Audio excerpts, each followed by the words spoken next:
Today's guest is of a different form, which I'm really excited about. His story is so inspirational. And, just looking at the whole series, You Are Not the Only One. Well, my guest today is Dr. Jim Krempasky, and he takes this to a different level of You Are Not the Only One, because his story is so inspirational. And I am so thankful, Jim, that you are on this podcast today and you are going to share, something that is absolutely just amazing. So, Jim, if you can please tell the audience a little bit about yourself and where you're from, that would be absolutely wonderful. So, everybody, here is Jim. Well, and thank you, Shannon, for having me on the podcast today. I greatly appreciate it. And I do hope that my story can inspire others, because we all have the ability in us to do anything. We really do. We just have to set our minds to it and be determined. So my story is, I grew up in Northeast Ohio in the United States, and I did several different jobs, a few things here and there. And I ended up coming to Southern Ohio. And I worked in information systems for probably, close to 11 and a half years or so. But then somewhere along the line, I had an inspirational moment. From the time I was a child, I've always been interested in medicine. And my mother was my greatest inspiration. Mom always wanted to be a nurse, but she grew up in a very small, poor town and never really had the opportunity to do so. But she always had this passion for medicine. And she was always the one that would take care of the kids in the neighborhood when they got hurt or something. And my best friend down the street, his mother was a pediatric nurse at the local hospital. So growing up with that, I always had this sort of drive to help take care of others, to be compassionate towards others. And then in probably around it was probably around 2002, 2003, my mother was diagnosed with breast cancer, 2 different breast cancers on both sides, no family history, no previous issues with it. And it stirred something in me. It stirred a fire in me to really, really look further into medicine. I started doing a lot of reading up on breast cancer, going to the doctor's appointments with my mom, and just learning more and more. And then the more I discerned it, the more I decided that I really wanted to go further into medicine. I really wanted to be a doctor. And at that time, I was in my early 40s. Again, I had been in a career for a while, a career that I enjoyed, but quite honestly, never really had a passion for. So making the decision to go into medicine was a big one. A lot of people, here I am in my early 40s, told me I was crazy. I went to a local medical school and asked them what it took to be accepted into their medical college. And they said, so many, classes of this, classes of that, classes of that. And I said, a quarter of each. They're like, no, a year of each. I thought, oh my gosh, can I do this? So I made up my mind. I had a very supportive wife. I had a few friends that were physicians that were great mentors. But again, a lot of people really didn't think that I could do it. My own mother, ironically, was very much against my decision to go into medicine. Now, later on, she became very supportive of me and very proud of me. But I decided that it was something that I needed to do, and I became very determined to do it. I'm a spiritual person, and I do believe there's divine intervention in everything. But we've all been given that ability to really accomplish whatever we like in life if we just put our mind and thoughts to it. So I went back to school in the evenings while I was still working full time to take some of the pre-med sciences that I had needed, because in information systems, I had 1 biology class throughout my whole undergrad and college. So I went back, I took chemistry, biology, organic chemistry, physics, and all the labs. And I remember, Shannon, I believe you speak of a still moment. I remember the first night that I was in class, when I went to my first chemistry class. I was sitting there and I looked around, and there were probably about 35 of us there. And everyone was about 19, 18, 20 years old. And here I was, like 42, 43 years old. And I looked around and I thought, what am I doing here? You're crazy. What are you doing? Then I thought, no, you're going to do this. You're going to hang in there. You're going to do this. the chemistry teacher walked in, and then everything was just going forward great. I did well in all my classes, very good grades. And so I took all those science classes in the evenings. So really, from the time I decided to go back to school in the evening until I graduated from medical school was 12 years. So I had to do a lot of catch-up classes. And then there, of course, there was the entrance exams getting into medical school. And I was put on a waiting list because when I interviewed for medical school, it was the last interview of the season.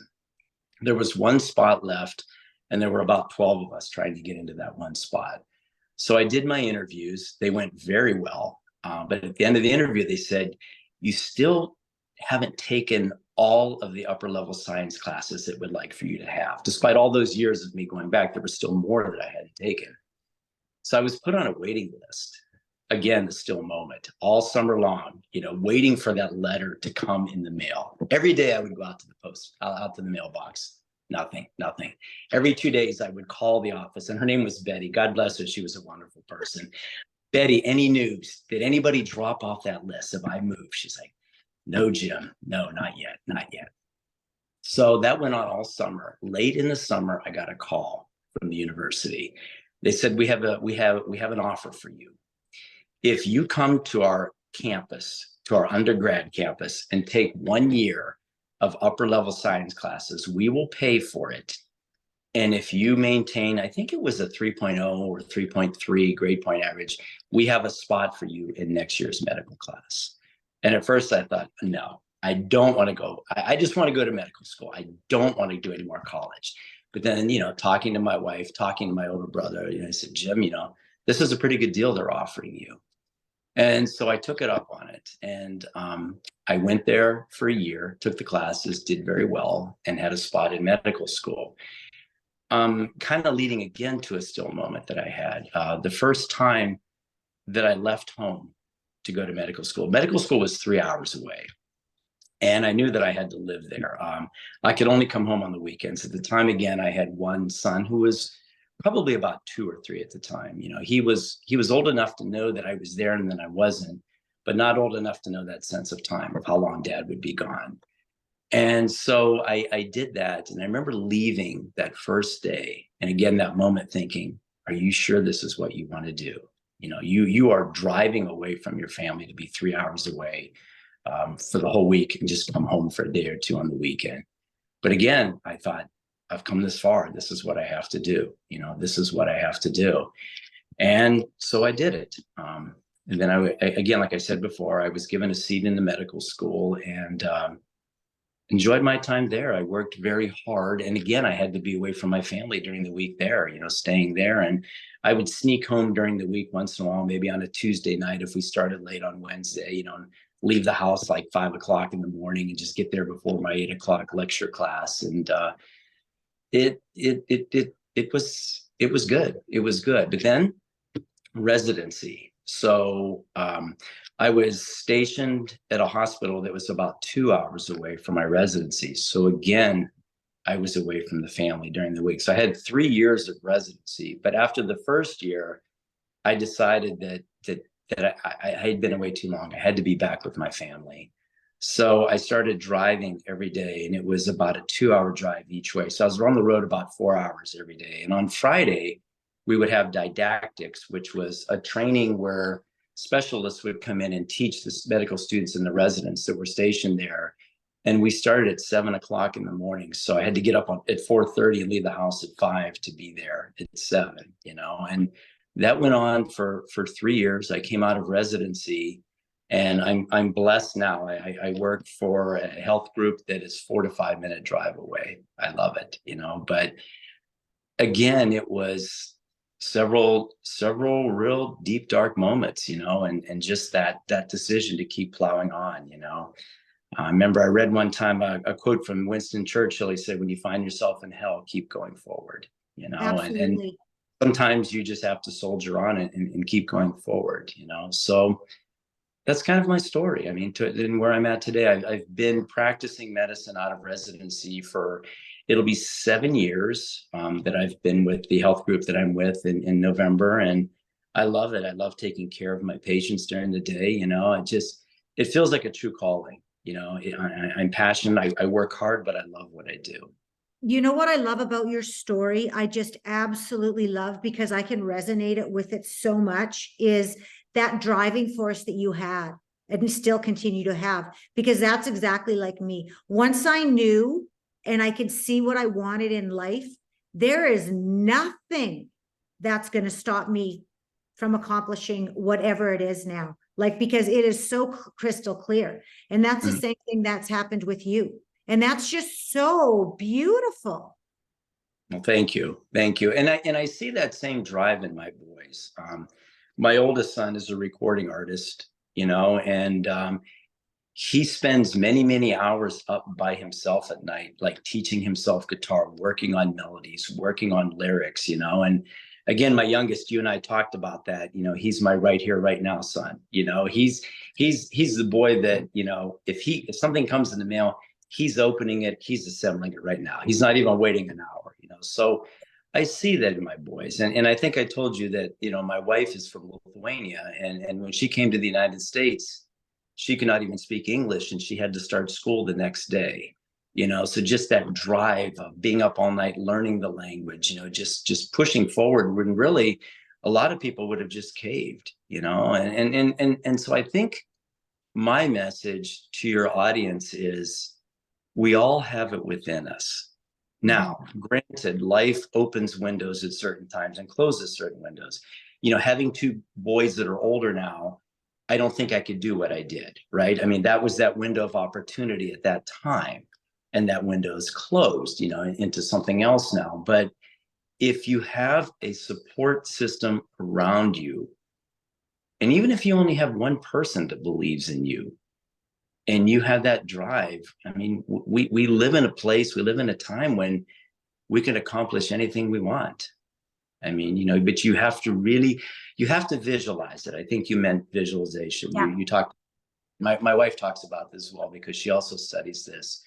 And you have to see that image. Like she tells my older son, who's a recording artist, envision yourself as that successful recording artist. Yes. Live it, dress it, everything you do about it.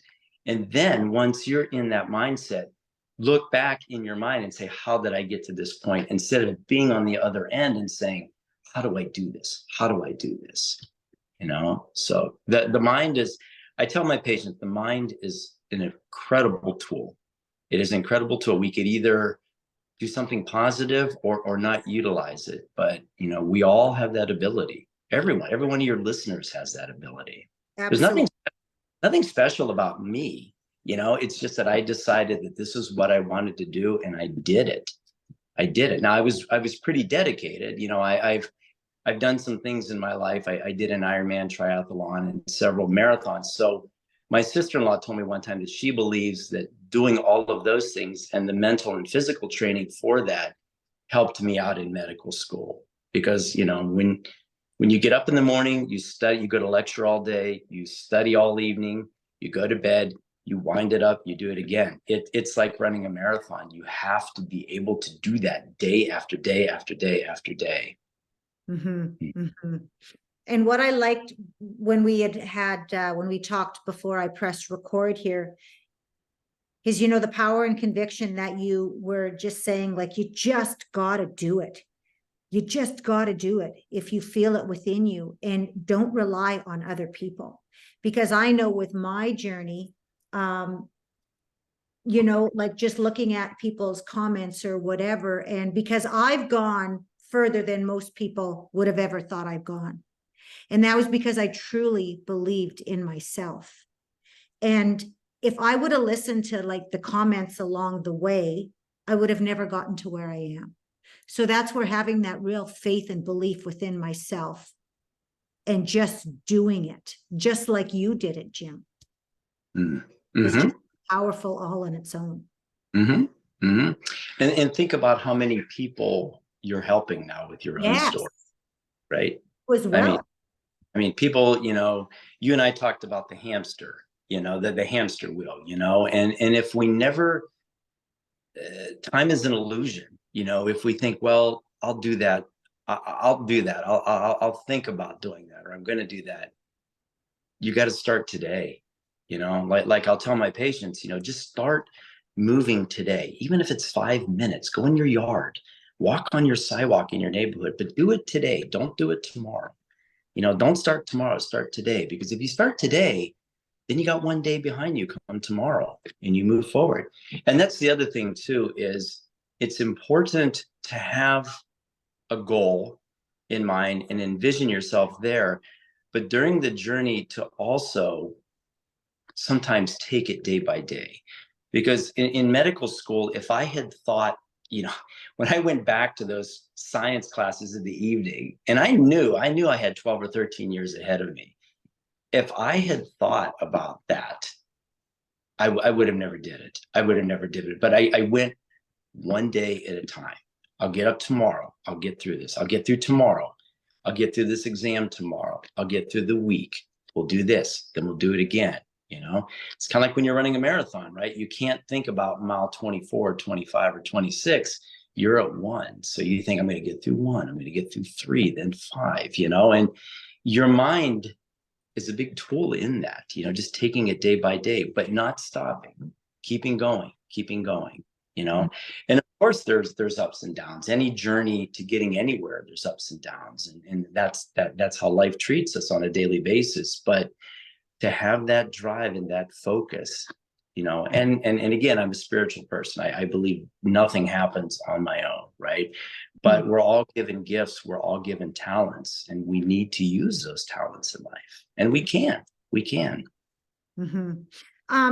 Just by our conversation now, you have mentioned so many things that you've learned throughout your whole journey up to this point in time. Is there anything that really sticks out for you that you learned the most from this whole process? I learned that you really can accomplish anything.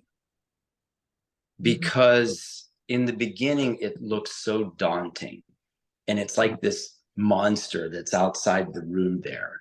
But when you get to the other side, you look back and you say, that wasn't so bad. That wasn't so bad. So I guess I've learned that I can do anything. I can do anything. If I really set my mind to it, I can do anything. I tell my son, the recording artist, I said, think big. I said, think big, let's see if you can open for the Rolling Stones when they tour the United States. I mean, these guys are out there doing it. They're 80, 79 years old. Again, living examples of doing it. Right. Yeah. And enjoying the process the whole time too. Totally.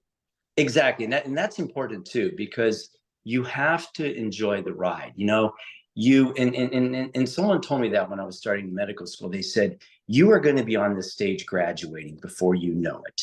And it's true. It happened very fast. They said, enjoy that ride. Enjoy that ride. Enjoy that moment. Live in that moment. And I'm really big on mindfulness. I really am. I mean, you have to, if you don't live in that moment, that feeds into that hamster wheel mentality, because you're just going for a ride. You're like a cork that's floating on top of the water, right? You're just going for the ride. You've got to take that moment and have gratitude. That's something my wife talks a lot about, gratitude, and you can't have gratitude with a worried mind. You have to have true gratitude and be really thankful for what you have, because we all have a limited amount of time on this earth, and we have to really just live in that moment, enjoy those people around us, And like, ever since I started to, change my whole entire life, when I first began, and I started with the gratitude journal and all that, right, to start to train me for the thinkings towards that was really hard for me. But now, like I look around on a daily basis and I'm like, oh, I'm grateful for this, I'm grateful for that, or whatever. And I actually get very emotional when I even think of anything, that I'm so grateful for. Because that's what's going to bring more and more and more of that into you. And just even having that silence, sitting back and even thinking of that one little thing that you can be grateful for, because there's so many of us out there that will go days and weeks on end and don't even think of gratitude. And you got to shift that way of thinking. Gratitude is one thing that you should be focusing on a daily basis. I agree. I agree. Because it's easy to take things for granted.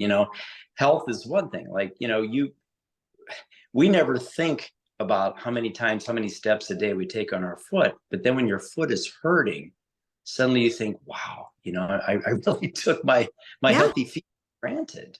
It's interesting. it It's is. human, I think, to a certain extent. It is. Mhm. What is it that you want others to know the most from what you've discussed today? Because you have so many wonderful things that you're sharing with us, but is there something that's really standing out for you? Yeah, I would like your listeners to know that each special. Every person is special, and you are as special as you are unique, and you are special. I tell my boys, I said, you treat everyone with respect because everyone is deserving of respect. Everyone is valuable. You treat the CEO of a company the same way you treat a person who cleans the offices at night, because those people, they all have beauty, they all have value, and they all have potential, all of them. So I guess everyone has an ability to Mhm. better themselves. You know, no one, look at such inspirational stories of people who have come from nothing and have risen to such success in their lives. I mean, we all have that ability. And I would tell your listeners, don't give up on yourself. Believe in yourself. You've got to have that belief in your mind first, though, because if you don't believe it in your mind, you're going to listen to everybody else and you're not going to do it. You have to believe that you can do it. And once you get that in your mind, I think you're unstoppable. Mhm. Absolutely, 100%. Such excellent advice. Now that we're getting to the closing, is there any final words that you want to say to the audience? Love yourself, believe in yourself, associate yourself with positive people. Don't let people, don't let your own self-worth be determined by what other people say about you or think about you.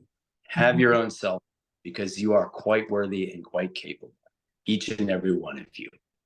Trust me. Absolutely. Oh, this was absolutely wonderful. I want to thank you so much for being a part of my journey, listening to your words of wisdom, hearing your amazing journey.